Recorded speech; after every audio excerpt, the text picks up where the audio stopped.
God provides. So why do I worry about my life when you come to my rescue 1,000 times? Every other voice is a lie. God provides. God provides in ways I can't explain and can't deny. The little that I have, He multiplies. Just when I feel He won't show up on time, God provides. He'll come through when the clouds of doubt rain down on you and test everything you thought you knew. Now you finally see what God can do for you. So tonight, close your eyes, there's no more need to fight. Watch God provide. God provides. It's hard to say when there's no food to eat, or what you feel that life will be. And will this be another year of misery for me? But my faith can't survive on just things I see, and my feelings can't control my destiny. See, God, I only want what you believe for me.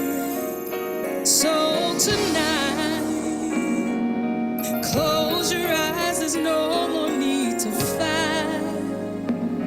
Ooh, watch God provide. Yeah, He will provide before your eyes. Oh, He will.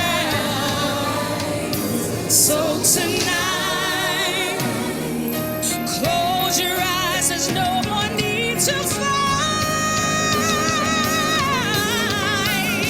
Watch God provide.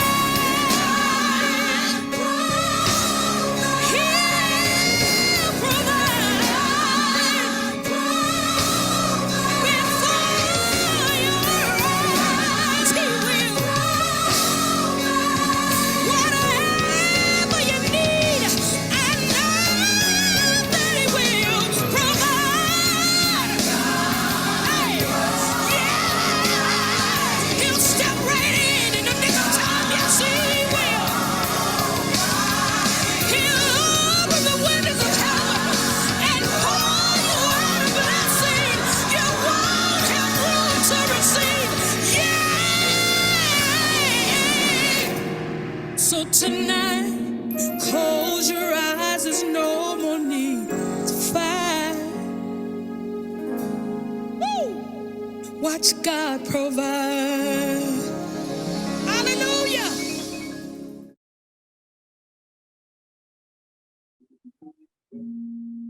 Amen. Amen. God provides. God provides. God's provided our speaker today. So, Sister Purette, we are so glad to have you. You are on. You're muted. It's not muted now. You're good. Okay. Good evening, everyone. That song was really special. That song really got to me. Oof. I had to just take a quick time out. I want to thank everybody for listening to this today. I guess it sounds like a parenting seminar, but it's much more than that. So let me just share with you where I'm going to take you today.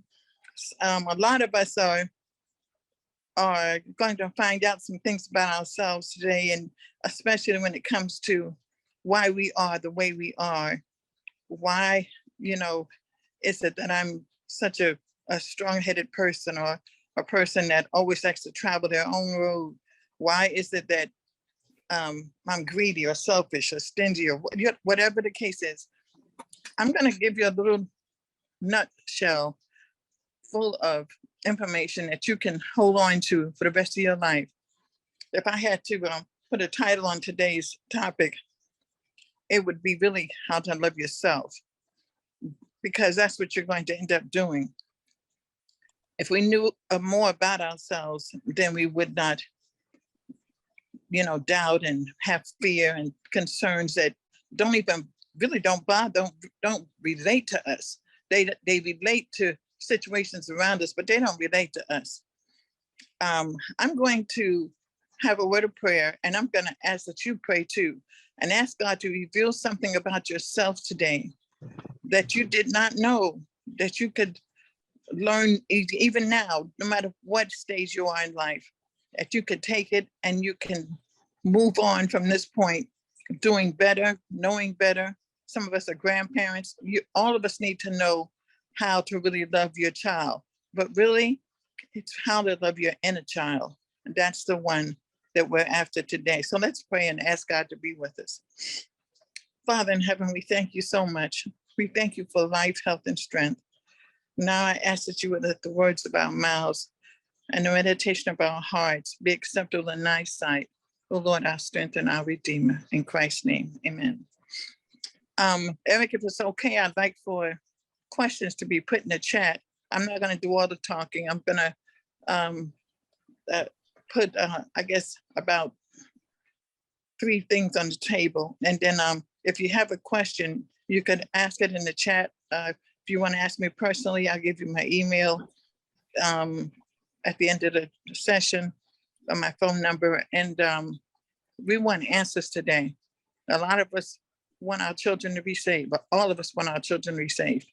And we want to know, what does it take to get them there? Why is it that some children turn out perfectly? I mean, they just seem to go to school in order, and they seem to finish on time, and they seem to get married, and they seem to marry the right person. And there's a reason for all of that. And I want to share with you something that is very special to me, something that I learned in 1989. I didn't know this always, but there's a book called How to Really Love Your Child by Dr. D. Ross Campbell. And some information that he says, some of the information that he says that corresponds with Mrs. White was saying, I want to share with you today.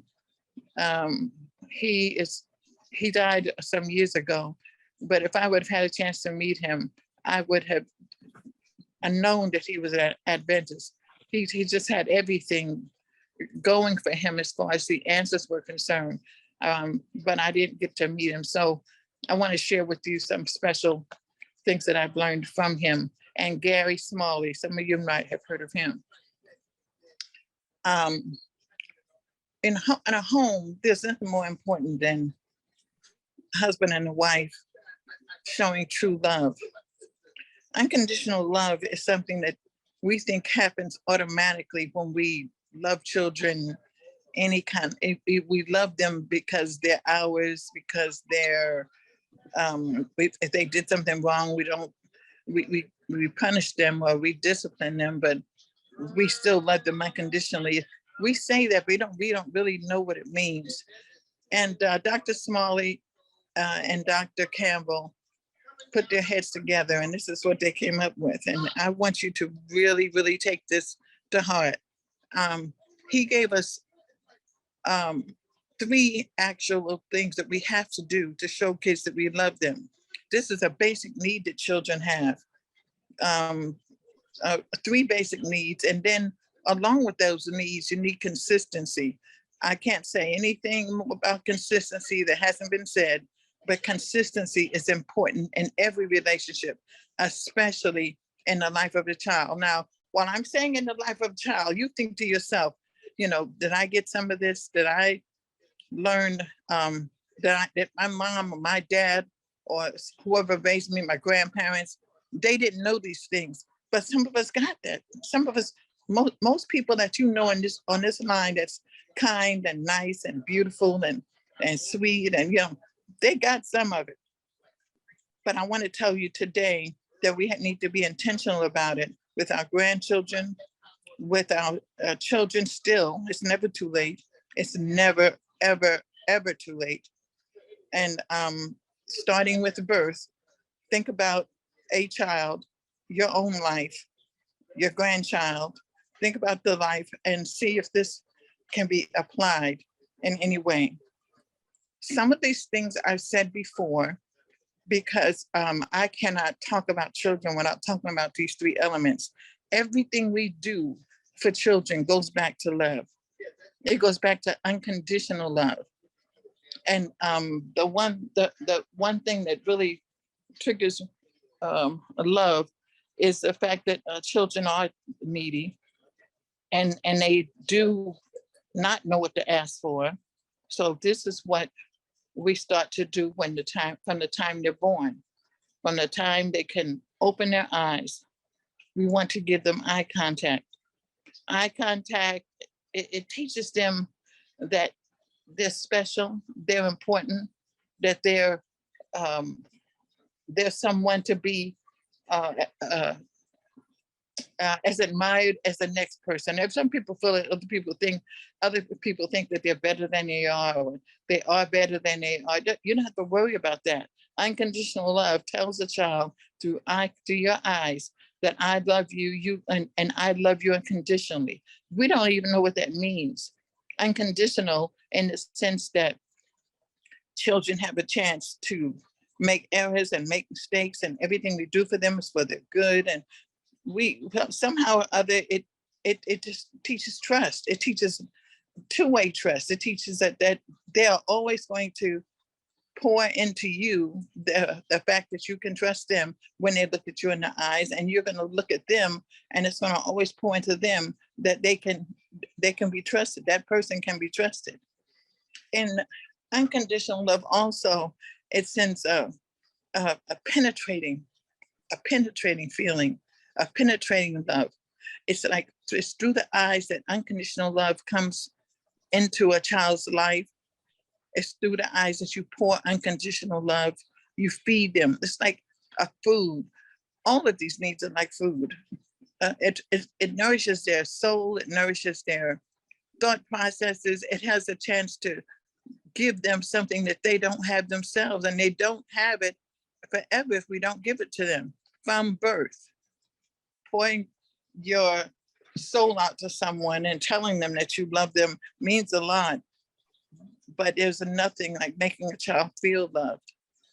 Dr. Campbell says, imagine your life as having a tank, a big tank. It seems like it's unfillable. This tank has to be filled by the time the child reaches accountability, the age of accountability, which is like 12 or 11. And one of the things that fills it is eye contact. They need plenty of it. And I did not understand how important that was as a psychology major. I did not understand how important that was. We did one chapter over the importance of the eyes in the whole 4 years I was in school. And I heard him, the eyes that went into the soul, the eyes that, it's so much more than that. It's through the eyes that you boost a child's self-esteem. A child will look at you and or not look at you and hold their head down when they feel ashamed, or when they're shy, or when they're have low self-esteem. The boy that says, teacher, can I go to the, and she said, well, I tell my kids to look at me and they won't look at me. I know right then and there, but they're not being fed at home. And he says, can I go to the bathroom? And it takes a long time to say it, and holds his head way down. And you have to keep telling them to put their head up, look at me. That is indicative of low self-esteem. And you know children like that. You know, you make sure your grandchildren are like that. Make sure you're not like that. You know, can you look someone in the eye? Can you tell them that you love them? Can you tell them that you care about them? Can you talk to them and just talk about the weather and look at them in their eye? If you cannot do that, then you are definitely showing signs of low self-esteem. So now that's not all in the eyes. The eye is, most of us know how important the eye is. If you are being negative with a child, if you're being negative, you tell them before you start anything to correct the behavior or to assess them in any way for something they may have done right or wrong. You say to them, you look at me when I'm talking to you. You know, look at me. Why is it so important for you? And take your hand and make them look at you. Why is it so important for you to say that and to, you know, to be sure that they're looking at you in a negative situation? Why? You have to think about it. We do it, you know, and you know it's important in the back of our minds, but what's important in all situations, positive situations, you know, and you have to, well, one thing that we're going to talk about, the next thing we're going to talk about is time. You have to be there to look at their eyes and tell if they're giving you self, you know, boosting your self-esteem. You have to be there. We'll talk about that one in a minute. Also, you want to remember that it's very important that we look at each other whenever we are trying to get a point across.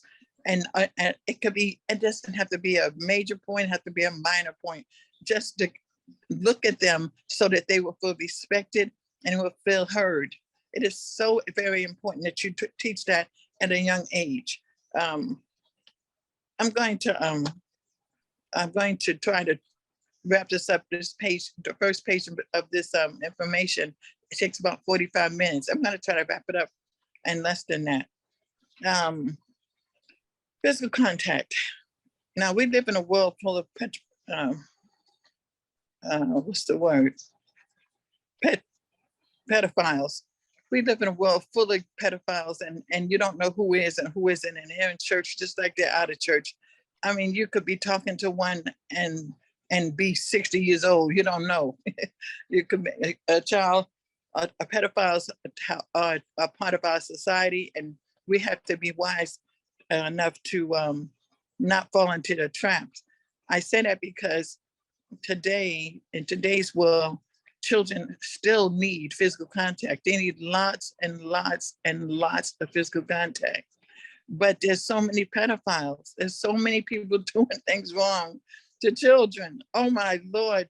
I could tell you some situations. I've been a guidance counselor for 30 years or more. And I heard some stories that just didn't sound right.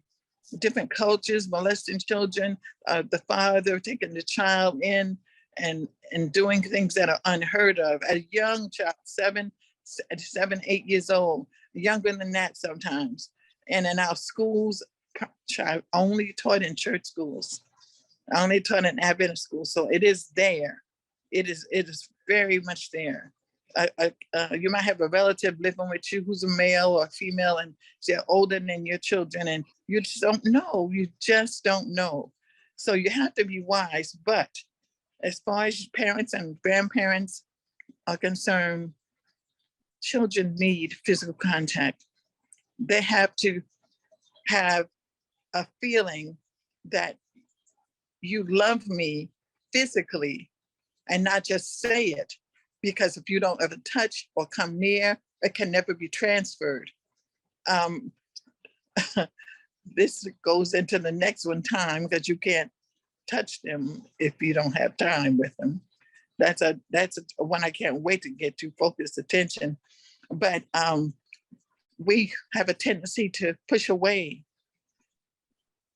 teenagers and cuddle babies. It is the opposite that should happen. We should, from the time a child is born, from birth, we should always give children plenty of physical contact, not just the mother, but the father as well, even more so. Now, I'm not always saying hugging and kissing. I'm not always this on physical contact. That's part of physical contact. We might be wrestling with them. It might be tickling them. It might be holding their hand and going for a walk. It might be letting them put their head on your lap or your knee while sitting on the floor watching TV or something. There's a lot of ways to get physical contact. I know I intentionally gave physical contact in church. In church, my students, and anybody will tell you, my students are very close to me, all of them. Even Janelle, who's my first student, one of my first students in 1975, you know, that I touch people, but you know what? I didn't even know I was doing it until I read that book. And I do it in a loving way. I don't do it the wrong way. I do it the right way, but I could have been sued. I could have been, you know, in school, you can't touch students. And I got away with it. I don't know how, because people were watching. Only one time someone said something to me about it. She was talking about her husband, and I shouldn't touch him like that. So I said, okay, I'm sorry, I didn't mean to. And I told her I was an affectionate person, and she understood. But after a while, she realized that that's just the way I was. And I would hit, you know, how you hit somebody on the shoulder, you punch them. I have a tendency to do that when I'm talking to guys about something funny, or, you know, and it's just a natural thing. But with children, you have to, I rustle their hair. I meet them where they are, because some kids that have been molested, you will know not to touch them because they will pull away from you. There's a fear there, even though they know that's not you, there's a fear there and they don't like to be touched. Well, if you do understand children and you do not, you know, cuddle too much, they will let you know. They'll just say, no, don't do that. You know, I've never experienced it, but I've seen it done. They don't want people to touch them. There's some children just do not want you to touch them. But in all cases, generally speaking, children need a physical touch. Now, I said we push away teenagers. Yes, we do. We have a tendency to push away teenagers terribly so, because we have this faint idea that they don't need us anymore. They don't need us as much. I don't have to hug them or pat them on the back or rustle their hair or you know, I don't give them that kind of attention. Girls don't like, some girls don't like, well, girls and boys don't like to be touched because they're not used to it. Parents don't touch them when they were little, so why would they touch them when they're older? It seems weird. Now, what happens when they grow up with a lot of touching and a lot of affection, I should say? They actually appreciate it. They really, and they reciprocate it.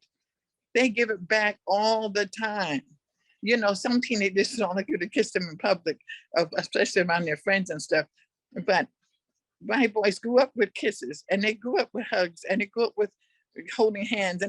And we were at Oakwood Academy one day, and all three of my boys were kissing me goodbye. And their friends got on them and said, ugh, you kiss them, oh, that's nasty. They wanted it too. They wanted that kiss. We found out, my boys found out that they wanted that kiss.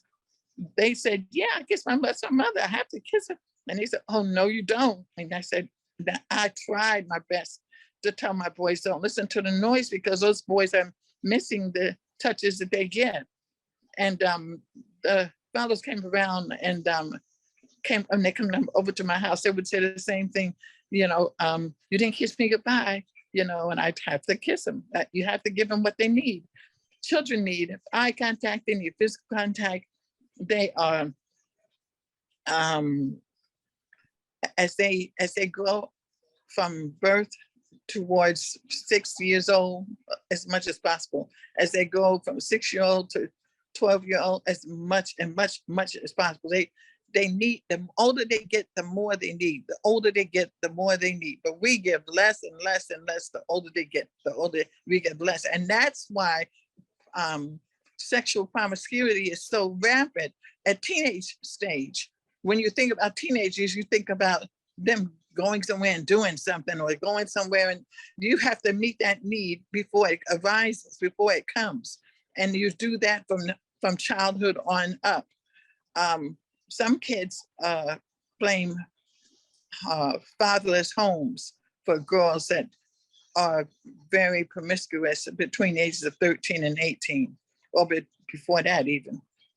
And that's not the only reason. The mother might not be affectionate. Your mother might not have been a touchy person, so she didn't get it from her father or her mother. That has a lot to do with it.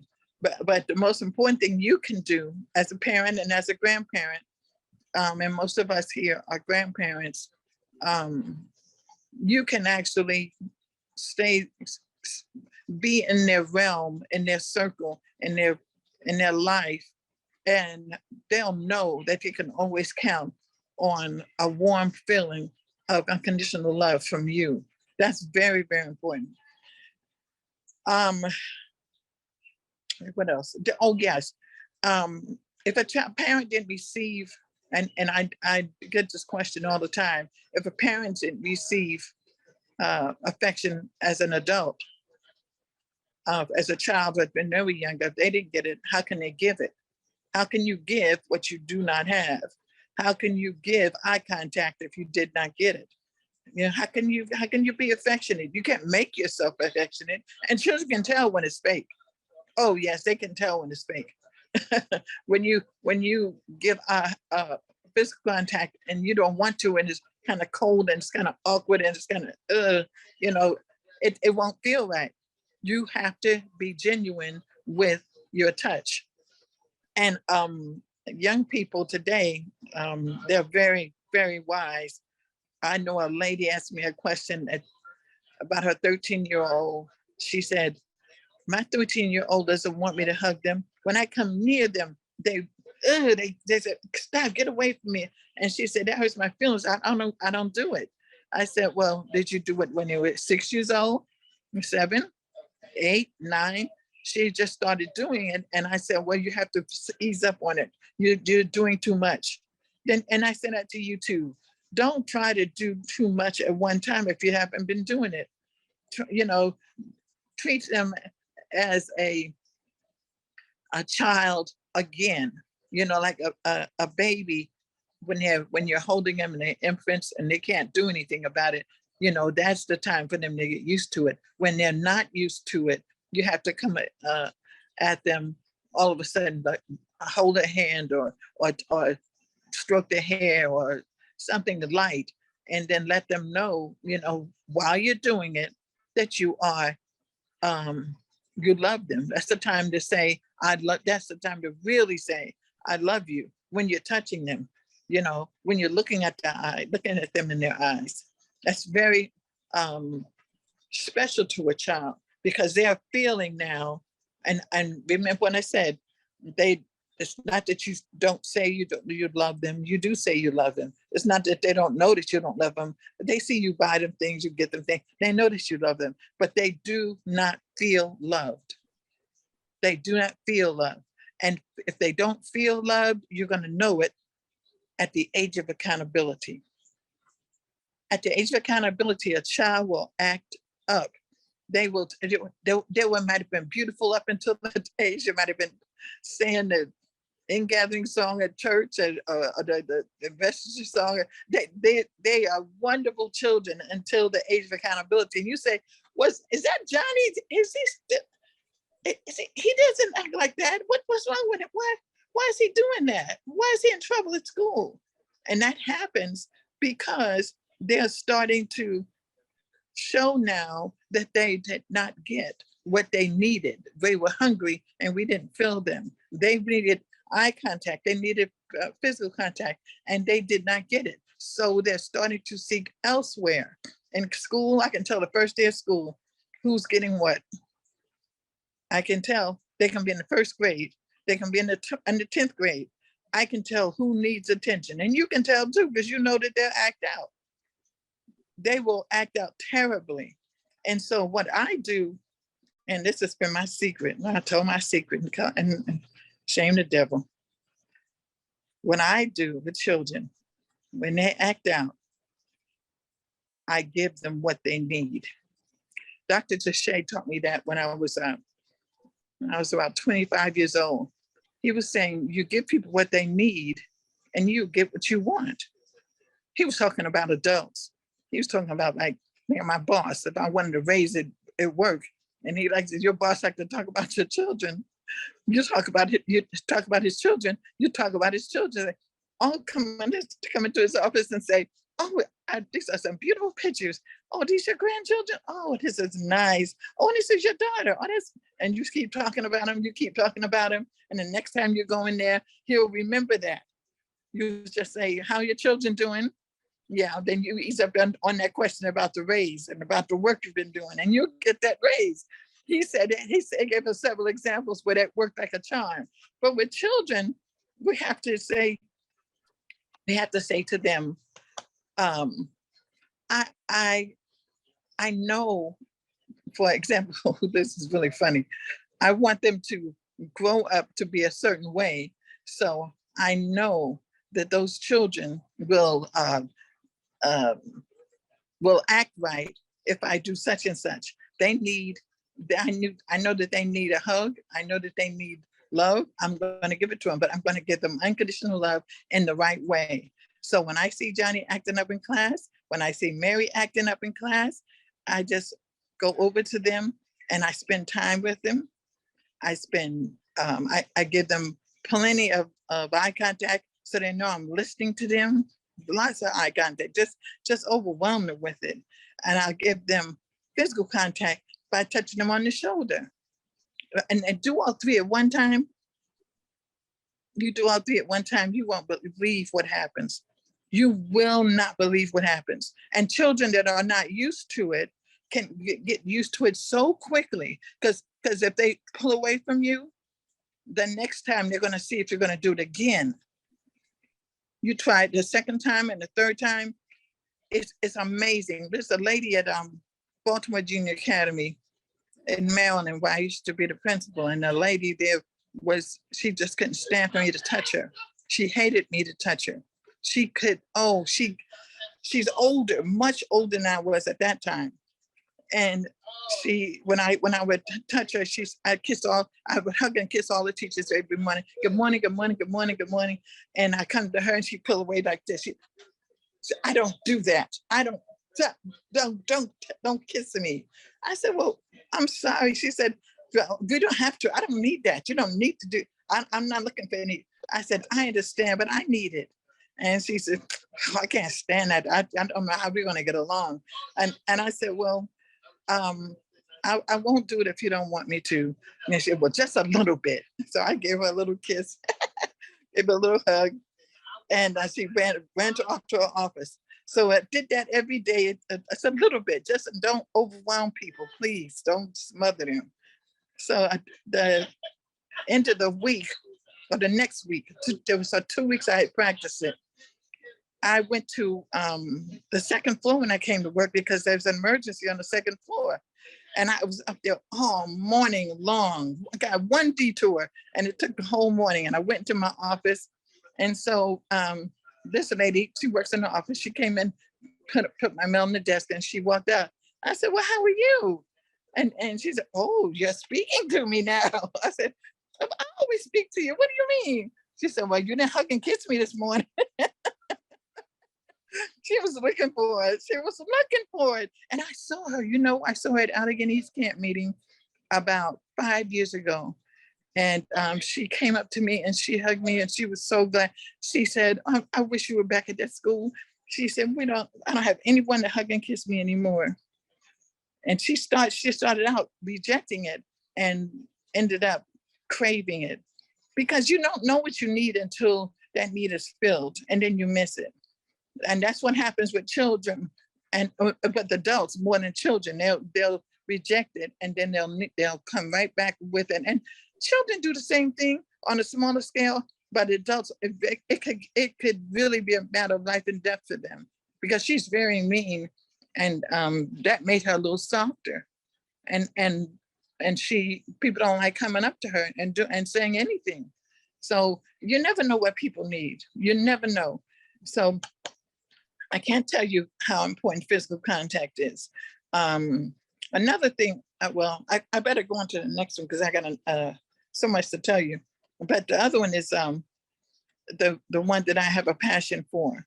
You can't do the first two without doing this, and that's giving them focused attention.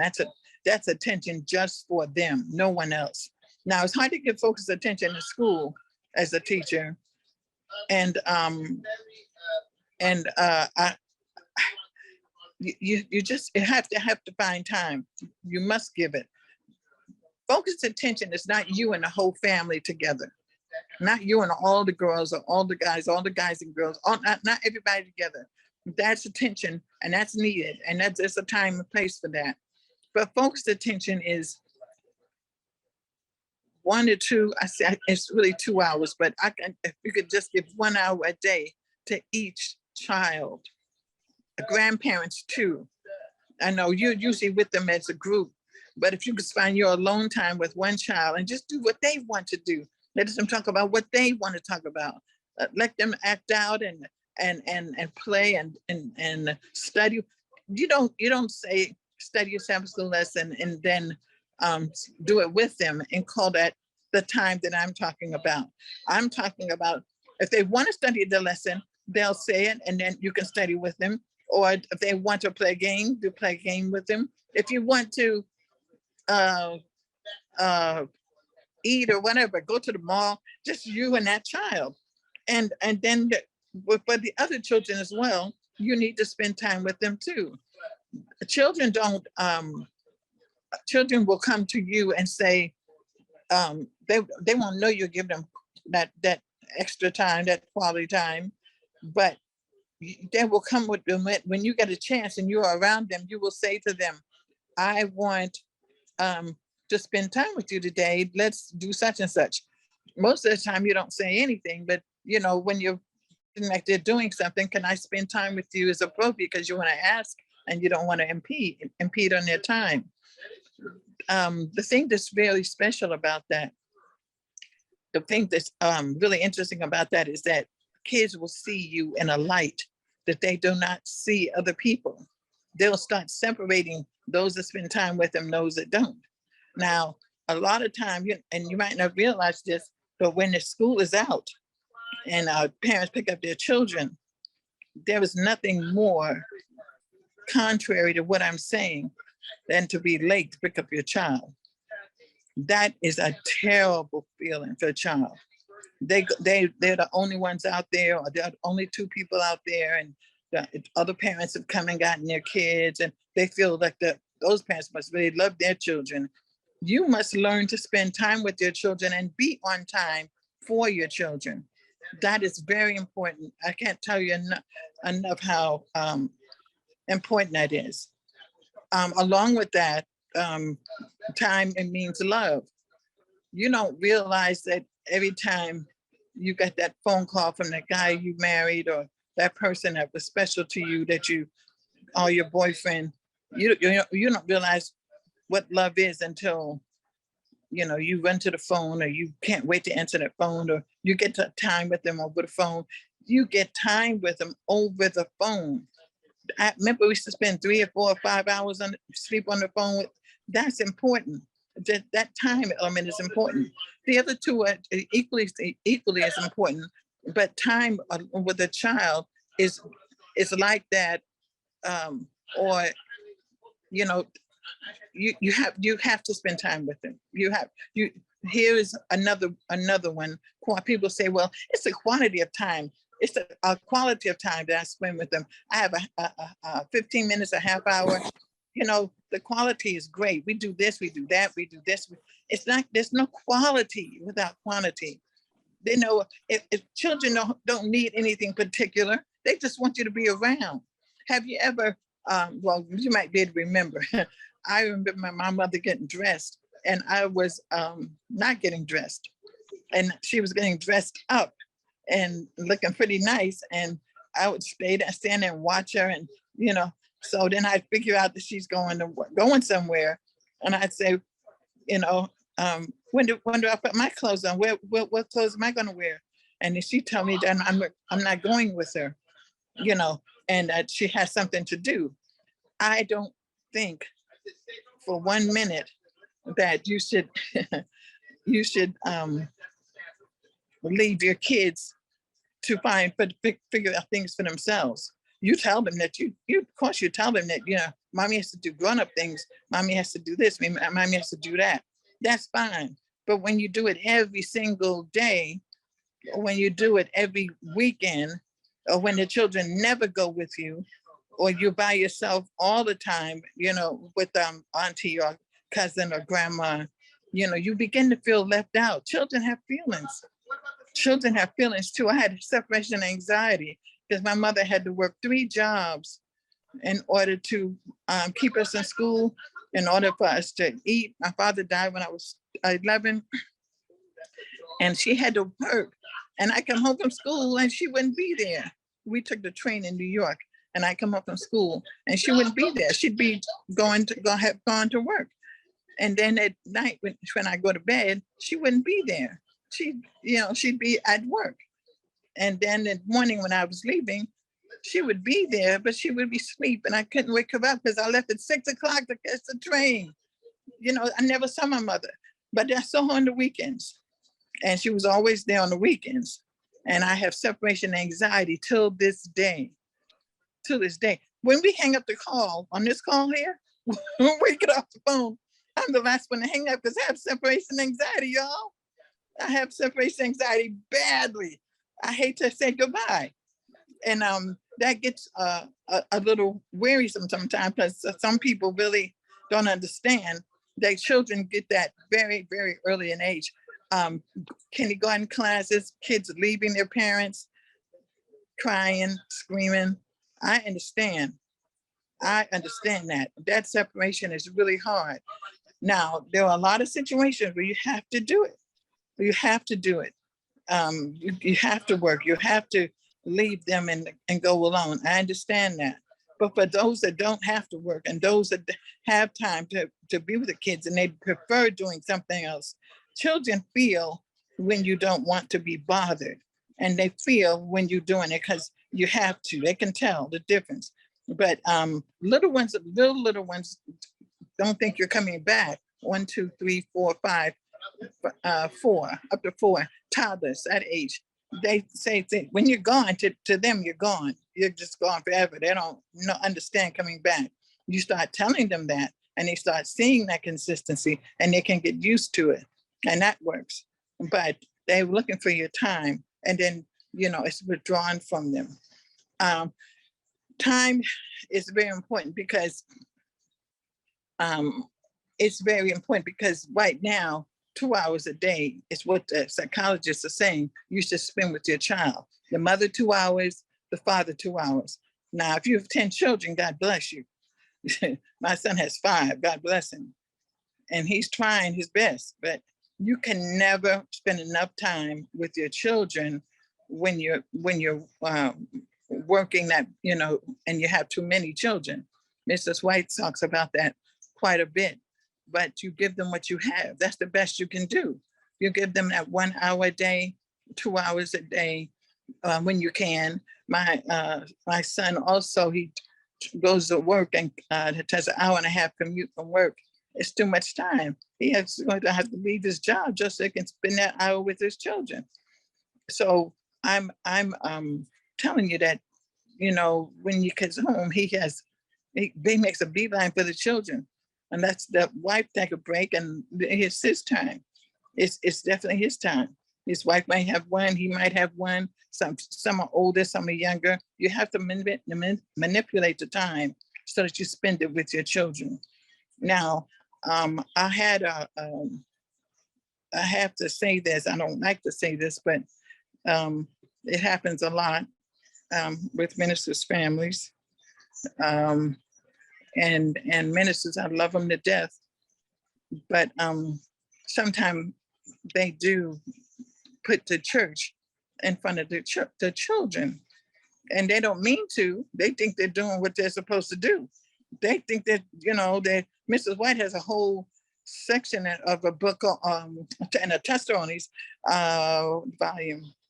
Testimonies. I can't think of the volume, but there's a section in testimonies that about the time you should spend with your children, especially with boys. And when I was growing up, the boys' children, the boy of ministers were the worst things. They had reputations. They were terrible. And we used to talk about that all the time. Like, why are they so bad? They're always getting in trouble, and I hate to say it, but it's a thing where not all boys. Now I'm generalizing. Please don't. I don't mean that at all. I know some boys that were pretty perfect, Humphrey. But anyway, we have to realize that ministers are doing their job, but the ministers also have to take care of their families. And we are so hard on our ministers. We don't give them time to be with their families. Now, in later years, I've seen that ministers make time. They make the time for their families. And that is something that hurts a lot of them. And they make up for it. They try to make up for it the best way they can. When we know better, we do better. But sometimes they just did not know. And I really am interested in mothers that make an effort to stay home, that can stay home. It's a difference between children that are home with mother or father, because the fathers can stay home too, and the children where both of the parents work and the children have a babysitter, or they have they're latchkey kids. In schools, and I've seen this over the years. I wish I would have documented some of this in my degree. Those children, you can tell when you come to school. I can tell when I come to school, the children that are homeschooled, or the mothers at home with them, they act so much differently than the other children who are not.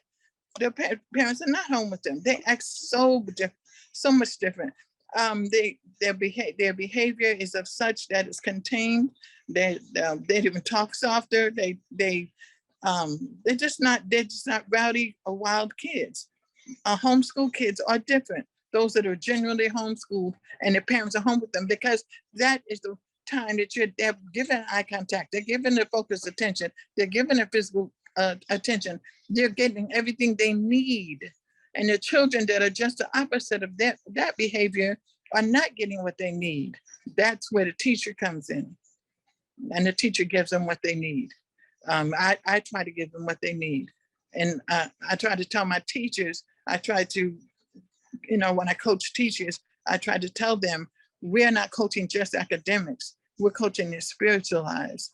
And that's something that comes very natural for me to do with children. So you make sure that, they're well-rounded in every way. Okay. Another thing, I'm going to go into consistency now. I might go back to those 2 points, but consistency with all 3 of them, that is the key. Consistency is very, very much needed in the society today, because we're being pulled in so many different ways. We can't even remember what we've done from day to day with our children. Mother agreeing with parents. This is a large subject. This is a very broad subject. So I'm just going to give you those 3 nuggets, the physical contact, eye contact, and focused attention to focus on. And I want to tie it together with the consistency, because those are the things that will help every other problem that you might have with children. Any other problem that you have, that's going to go back to that. And I challenge you, or you challenge me, by asking me a question, any question, and I will show you how it can go back to that. There was something that is missing in that child's life, and it's one of those 3 things with consistency.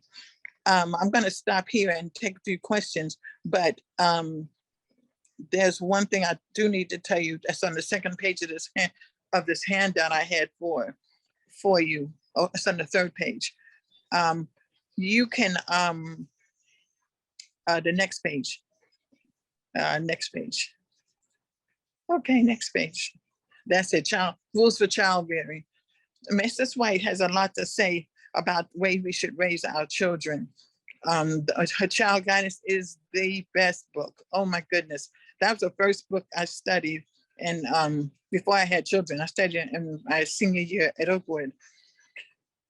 Because I was always afraid that I wouldn't know what to do when I had to. I mean, there's so much to learn.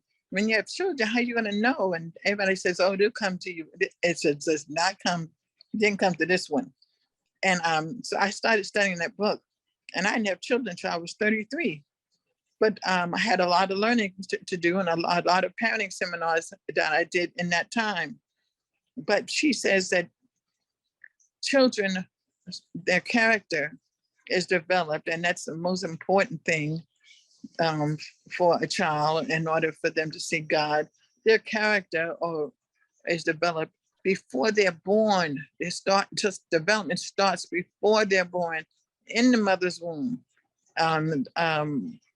The 98% of their character, and most people do not know this at all, 98% of their character is developed by the age of 3.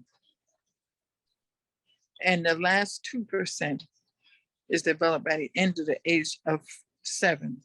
Now that's a whole nother seminar, but I want to tell you that you have to be very careful of who's in your child's life or your grandchild's life. A consistency in your mind, as I was telling you this, you want the same people in the child's life, but you have to be careful because, sending them to a daycare, sending them to this person to watch, or sending to that person to watch, you have to pray over that thing, because that person gets to see all the things that you didn't get to see in your child's development, and everything that they go through at that stage has to do with their personality and character.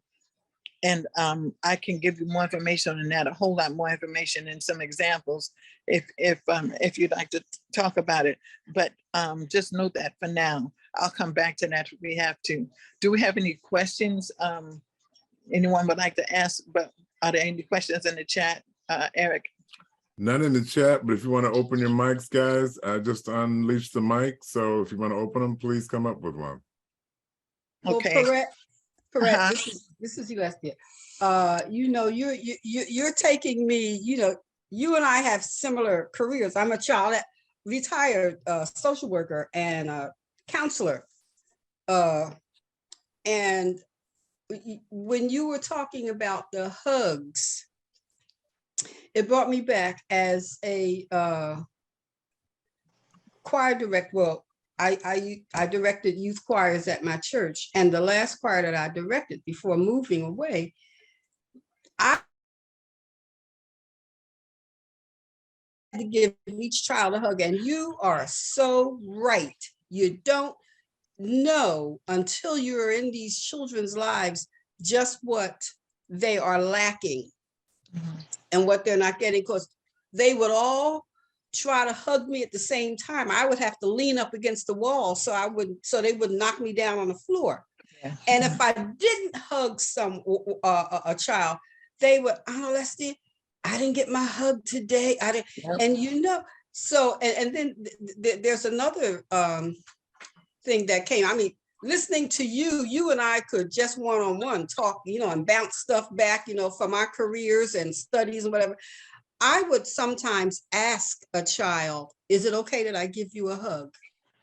I would ask them sometimes, depending on the situation and knowing that child. And sometimes they would say yes, they would say no. And then, like you said, you back off. But you keep your eye on the child, yes. And you understand and you know what it is that they need. And you gradually ease into it, into being more affectionate, and the eye contact. I did parenting seminars for the city of Philadelphia when I was working with the Department of Human Services, and it is so important.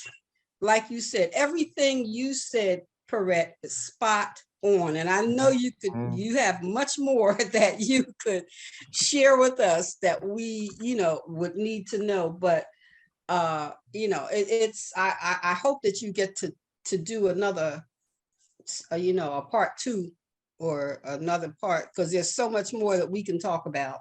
Yeah, thank you, Lexia. But there's a handout that I don't know if Eric can mail it to you all. He can email it. I gave him 7 pages of a 7-page handout, and that's just one. The first page takes about 45 minutes to an hour. The second page takes, each one of those pages are a seminar: how to build a child's self-esteem, how to raise a responsible child, what do you do about anger with the children? Yeah. There's so many areas of this that yes. is so important. I cannot tell you how I would like to help each person who has a difficulty, but for right now, I'm giving you this nugget because that is the basis of all of it, all of those things. And when you meet those needs, when you get those needs are met, children will be. I told you about the empty tank, the unfilled tank. When you fill those things up inside of a child and they really, really begin to feel whole, you won't have any problem out of that child ever. You won't have any problem. And they might stray away, might do this, they'll always come right back. They don't get in trouble even. I mean, but it's hard to do it today because I don't know anyone hardly that stays home with their children. I don't hardly know anyone that that spends the kind of time I'm talking about with each child. That is so very important.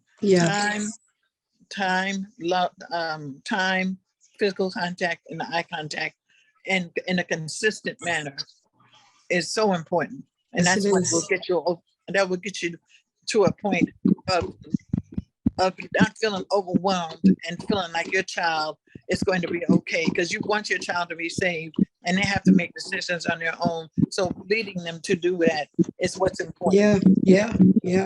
Sister Purette, I was able to put your presentation in a PDF format.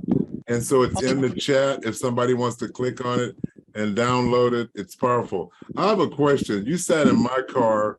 We were talking about our kids that are grown. And a lot of us here have grown children. And you always look back and go, whoa, I really messed that up.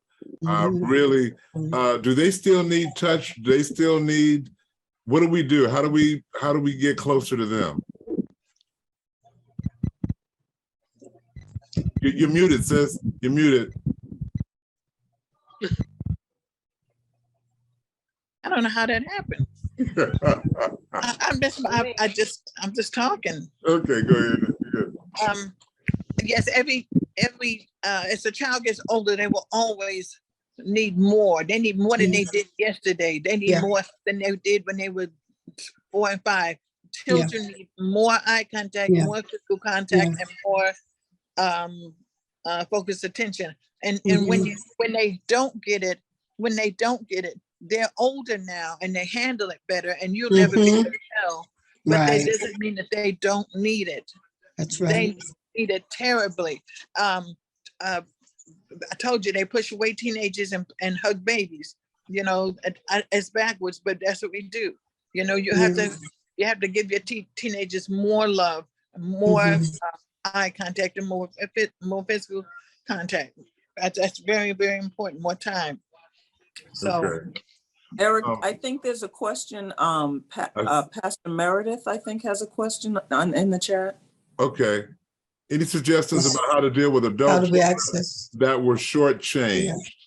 Adult children that were shortchanged, what should we do? Adult children are home, or adult children that are on their own. Most of our adult children are gone. Okay. Well, the 3 things that I mentioned, you can always give them to children. It's never, ever, ever too late. It's never too late. You won't give it as often because you don't see them as much because they're on their own. But when you're in their presence, when you're with them, you have to give them those 3 things. See, you can't just go up to them and just if you haven't been hugging them all along, or you don't greet them with a hug, maybe you make it, should be known to do something you just do. But some people don't hug. But if they greet them at the door with a hug, when you talk to them, slap them on the back, give them 5. You notice that when the men give 5, but they slap hands, their handshake gets longer and longer and longer because they need it. They need that physical touch. Wow.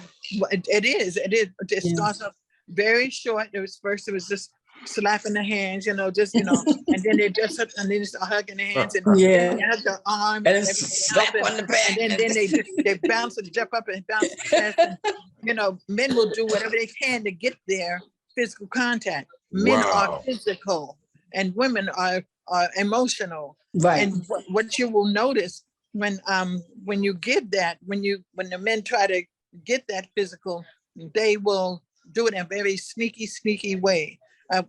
In church, after church, so that's the best part of church. The best part after church, in church, and in the foyer, and in the parking lot, they get their hugs in. Some people go to church just to get that hug.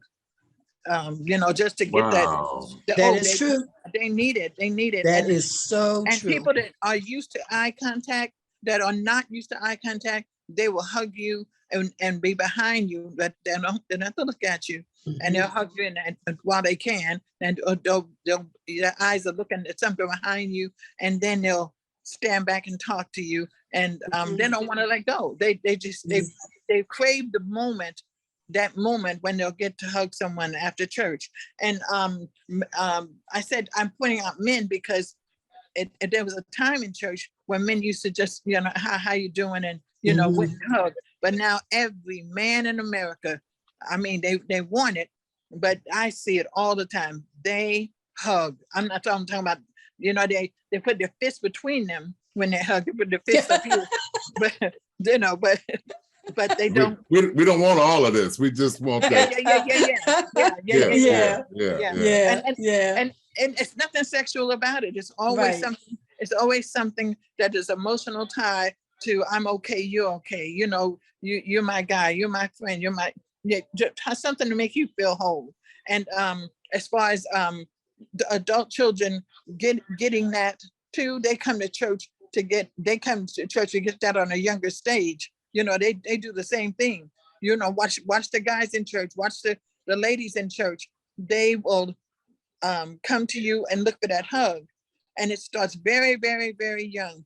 When you mentioned, Alicia, that the little ones will come up to you and give you a hug, you remember that it became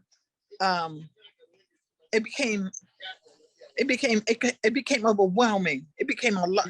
A lot of kids will come up at one time and try to get a hug. And don't try to hug one on and not hug the other. And not the other, yes. Yeah, it's something that starts at that age, and they grow up with it, and they keep and those that are not affectionate, that don't initiate hugs, don't think that they don't want it. They just don't know how to go about initiating it. Yeah. But if you initiate it, you will bring out a part of them that maybe sometimes their parents didn't even bring out. Because I had kids that wanted to stay with me and didn't want to go home after school. Yeah. And I'm telling you that was why. They didn't know why, but that was why. Because they were getting something at school that they weren't getting at home. Yeah.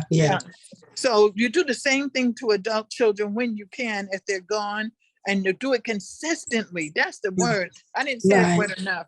If you do it consistently, the kids will come around more.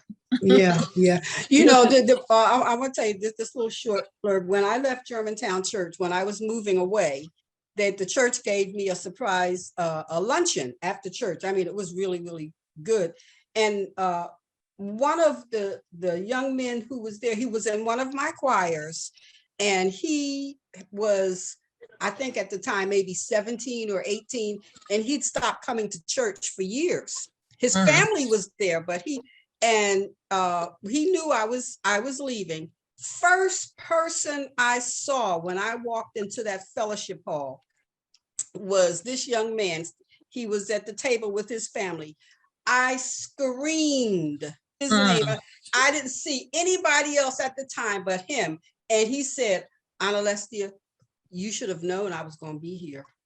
Yeah, yeah. And that boy, even to this day, if I call his family and find, well, how's Amari? What's he doing? Well, you know, did this and this, and he would, they would say, well, he will listen to you. So those little things, little nuances that you do to try to help a child, you never know how far reaching. Yeah, they go. yeah. A lot of us now have grandchildren, Sister Purette, and we've got kids who are raising our grandchildren. We can only get so far into their business. How do we influence or love even through our kids to our grandkids? Well, I don't claim to have all the answers, and you sound like you think I have the answer to that. I'm a grandparent, and I really don't. Let me tell you what has happened, man. You have to ease your way. I have learned the hard way. You have to ease your way into telling them what you know that's better. It's better, and better in the sense that I don't even think a lot of young people know about the focus attention, or they don't know about eye contact. They don't know. My boys do, because they've heard this a million times with me doing the seminars. But young people don't know about that, and they don't know if you could use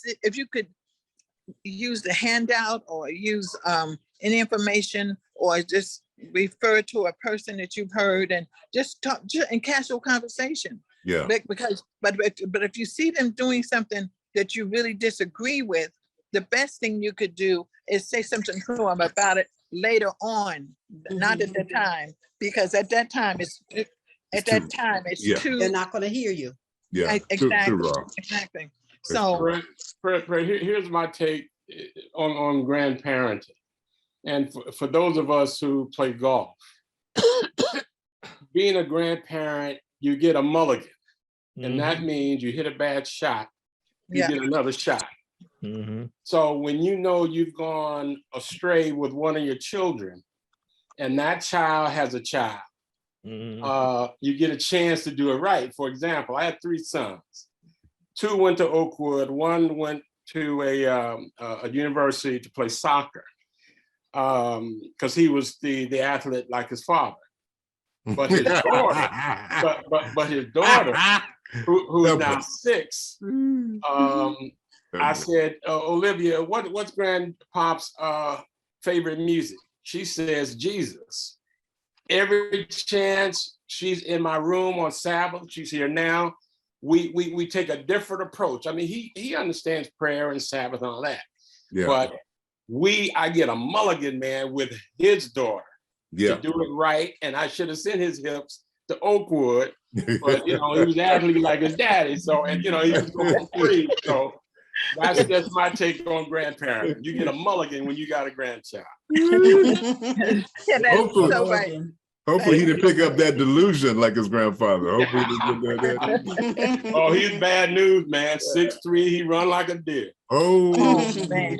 Oh man. And he handsome like his daddy too. What can I tell you? Pray for me. We're doing that. We do get another chance with our grandchildren. We do. Yes.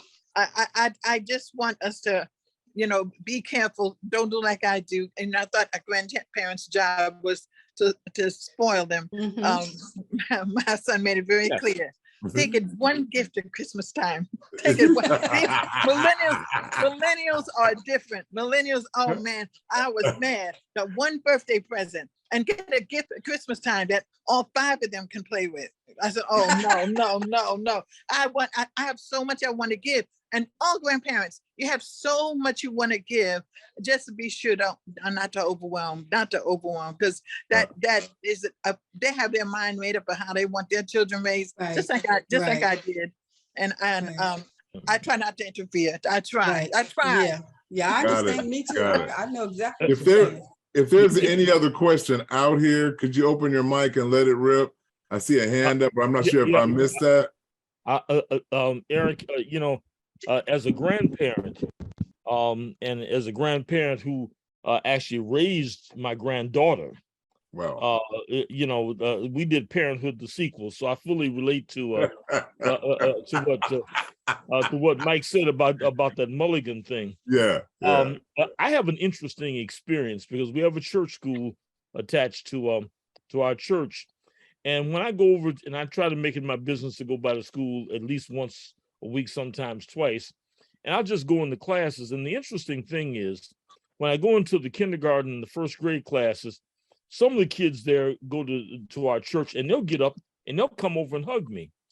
I mean, I don't ask for it. They just get up and, I guess because I look like a grandfather, and they just get up and give me a hug. And the next thing I know, the whole class, I mean, the teacher doesn't know what to do. The teacher's sitting there looking weird, and the whole class is coming this around me, and I have that experience of about almost being knocked down.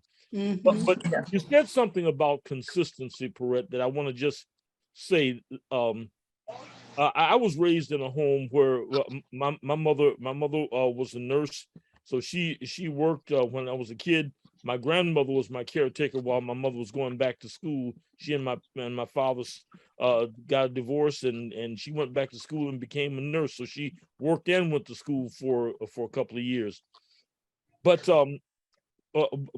they had this system, and every day I knew when I was a little kid in elementary school, I came home, I had to take off my school clothes.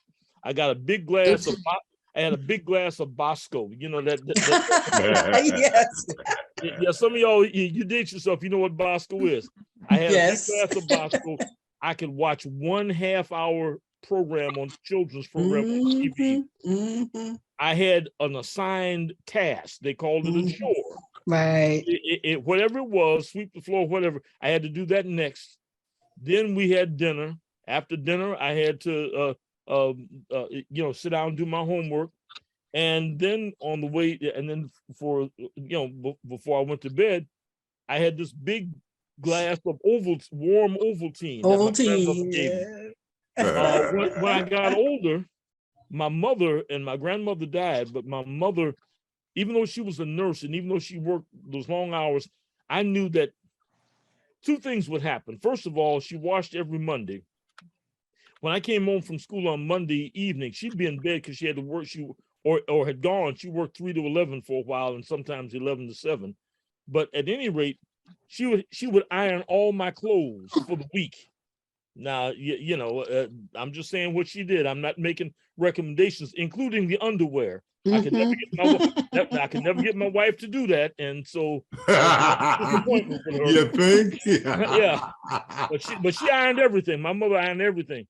So I scooped my stuff up because her thing was, your job is to get an education. Yeah. So and make good grades. All of my clothes were washed and ironed and on hangers. I put them in my closet in the morning.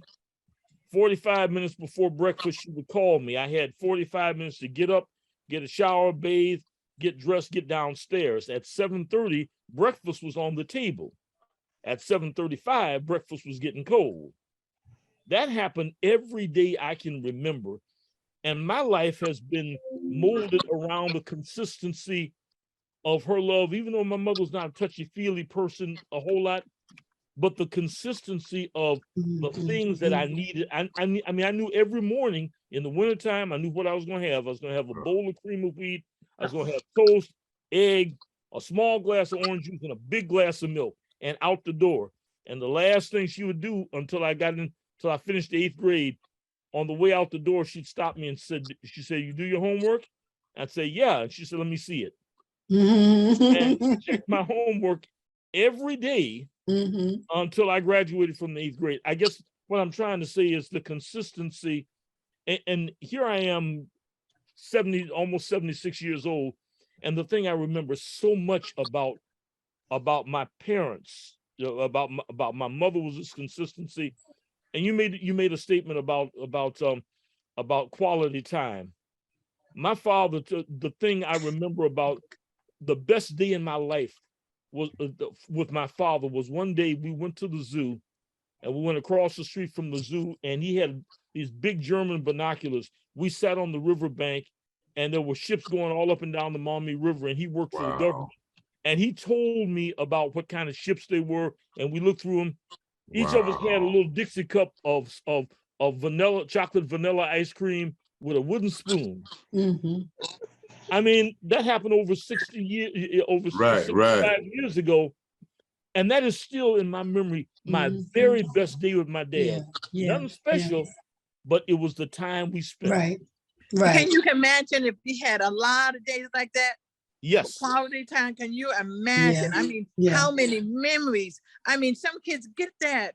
And you mentioned, I'm glad you mentioned that consistency piece, because that routine, that's what it is.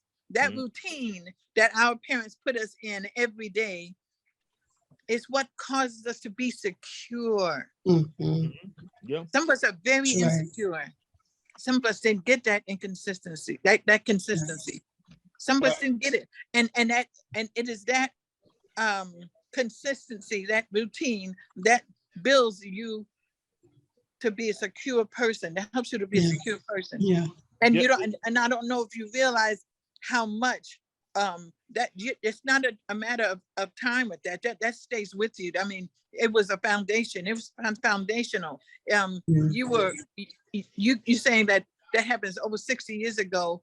That is a type of security. That memory making.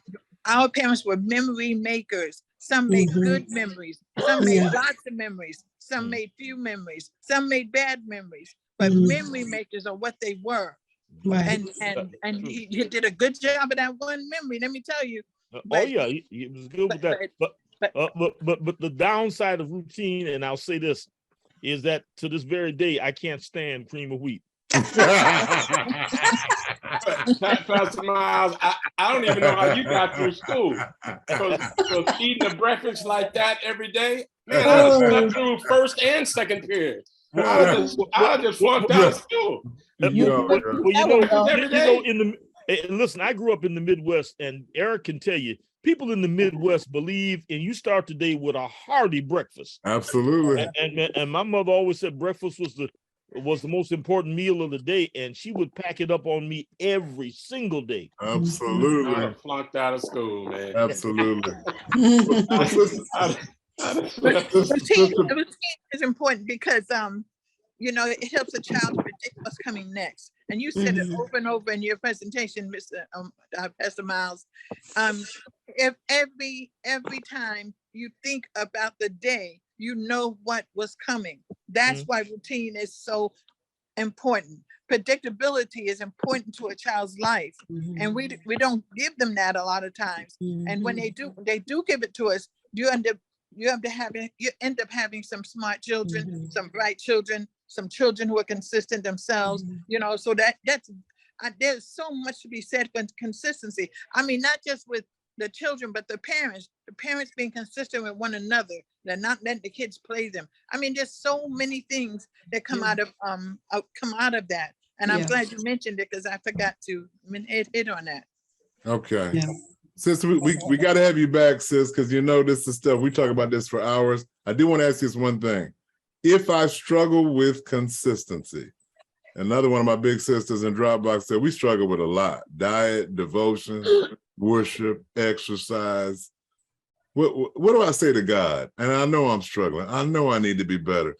One day I let my kid get away with murder. The next day I don't let him breathe. What do I need to do to get to that consistent spot?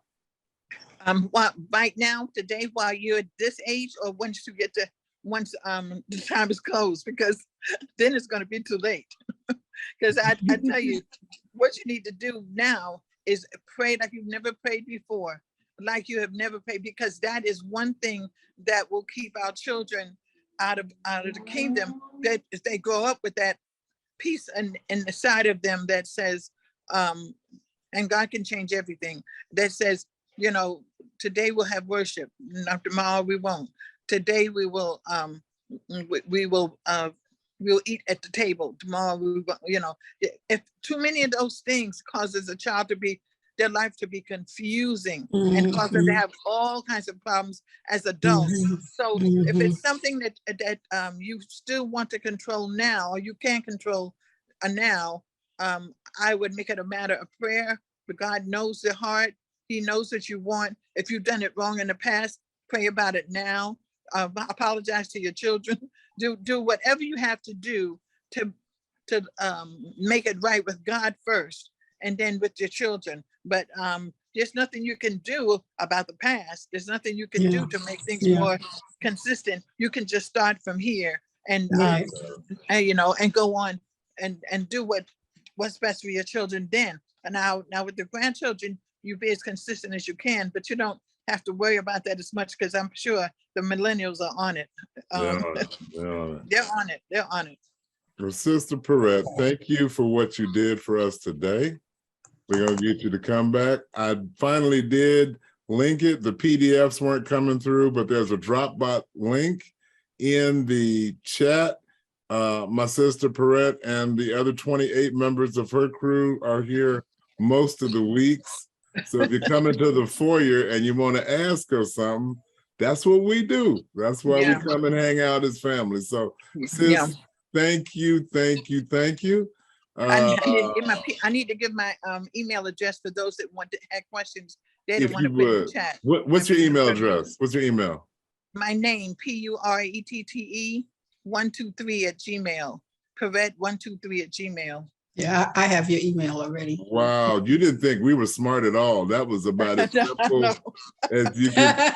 Purette 123 for those of y'all that went to inner city schools @gmail.